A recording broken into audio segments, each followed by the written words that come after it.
One regular evening, I was watching TV when the news suddenly grabbed my attention.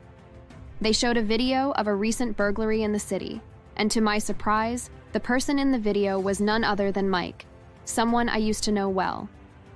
As I watched, it hit me hard. Someone I trusted had turned to a life of crime.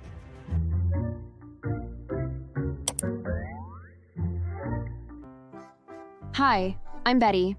I grew up around books because my mom works in a library, and my dad drives trucks. Even though my family is nice, I'm a shy person. When I was a young girl, I didn't have many friends, and I had a stutter, which made talking a bit tricky. I was also a bit overweight, like my mom, who, like me, didn't exercise much. High school was a bit tough. I was the quiet girl. I got okay grades but wasn't a star student. When I turned 18, I got a job in a shipping office, thinking it would be a steady job. But things changed. Some coworkers like Jim and Lisa started making fun of my weight and the way I talk, turning the place where I work into somewhere not so nice. We were just talking, about food and stuff. Ever tried a diet? Well, I try to eat healthy. Healthy? Are you sure? I mean, those snacks you bring in aren't exactly diet-friendly. And, Betty, do you even know what a salad looks like? I enjoy my food. No harm in that. Sure. Just saying, you might want to watch those calories. We wouldn't want you to break the scale, huh? Yeah, Betty, you should be careful. Maybe then you won't have to struggle with your words so much. I tried to ignore the insults and just do my job, answering phones and tracking packages. But soon, even my supervisor, a woman, started picking on me. She'd get upset if I didn't answer the phone by the second ring and would point out every little mistake I made.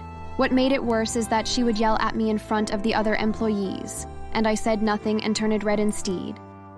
To make matters worse, the supervisor would plan little mini vacations with other staff members and not invite me. I felt exhausted and ignored. I'm planning a personal trip to Las Vegas. It's going to be fantastic. This is going to be epic. You three, make sure to join us. It'll be a great chance for some girl time. What about Betty? Is she coming too? Oh, Betty has a lot on her plate. We wouldn't want to overwhelm her. After that disappointing day at the office, I attended a party where I met Mike. Tall, dark, and handsome, he looked like a prince with a great body that included rippling muscles. For the first time in a while, I felt wanted in his presence. Mike showered me with compliments, making me feel needed and worthy. I felt strong beside him. In a few weeks, he suggested moving in together, and because I liked him, I agreed. Mike didn't have a job, and soon he was asking to use my hard-earned money to pay his bills. He convinced me to invest in some business ventures that, unfortunately, turned out to be failures. I always gave him the money because he said he would pay me back, and because he needed it. He was always kind to me when he needed the money. One day when I complained about the people at work, I hoped for support from him. Mike, I've been going through a tough time at work. The bullies are making it unbearable. Oh, come on, Betty. You're always making a big deal out of nothing. Just toughen up a bit. But it's affecting me, and I thought you would understand. I need your support. Support for what? Being stupid and ugly? Maybe if you weren't so sensitive, they wouldn't bother you. Mike, I thought you cared about me. I just want someone to lean on during difficult times. Look, Betty, I don't have time for your constant drama. Figure it out yourself. I have my own problems. To escape the abuse at work, I decided to take a bold step. I emailed my resignation to the company and chose to invest my savings in a new venture, opening a falafel business downtown.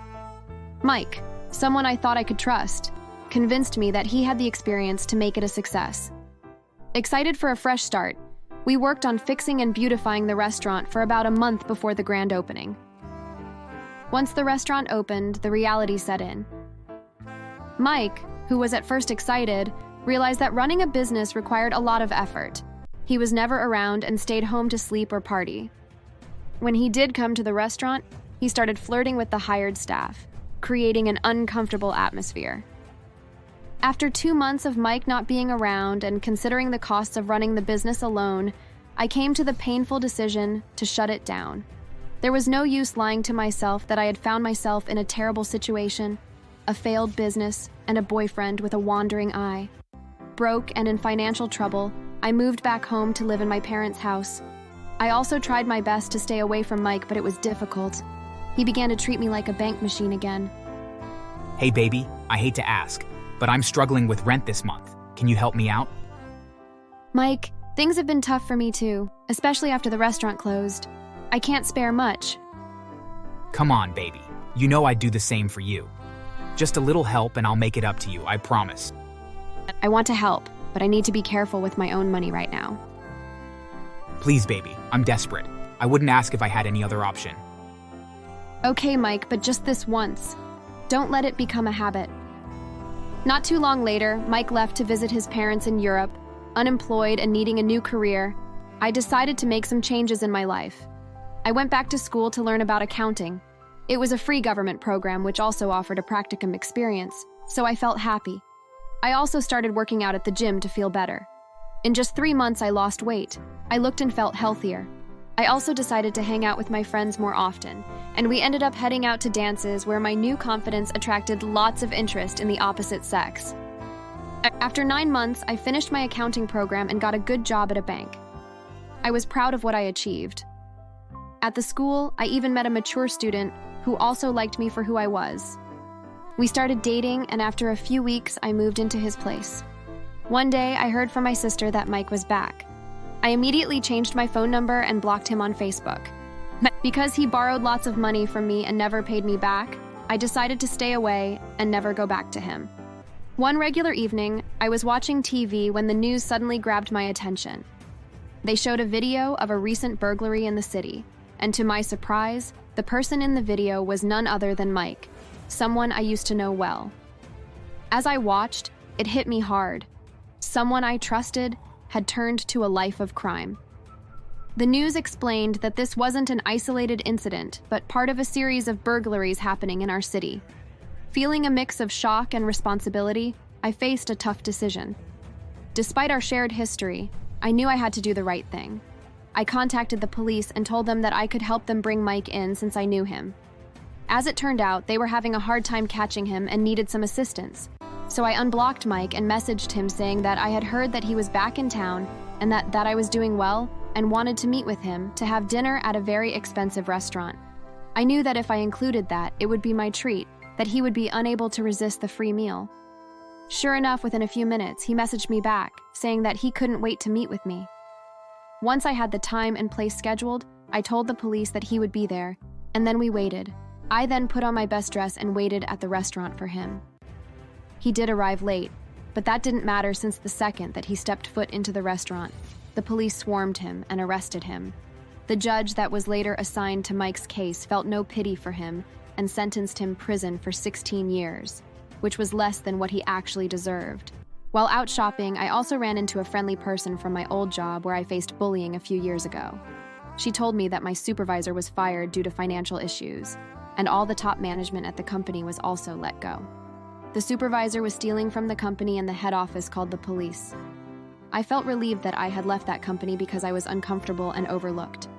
Even though I tried to start a restaurant business that didn't work out, I learned that for a business to do well, it's important to team up with reliable partners who love working hard. Mike was not a reliable partner. Taking additional education turned out to be a smart move. It led me to a better job and introduced me to a caring partner who has been a positive presence in my life. Moreover, through this journey, I discovered the importance of self-love and learned how to break free from an abusive relationship, gaining strength and courage along the way. Make sure to subscribe and leave a comment down below saying I subscribed, and we will try our best to reply to your comment.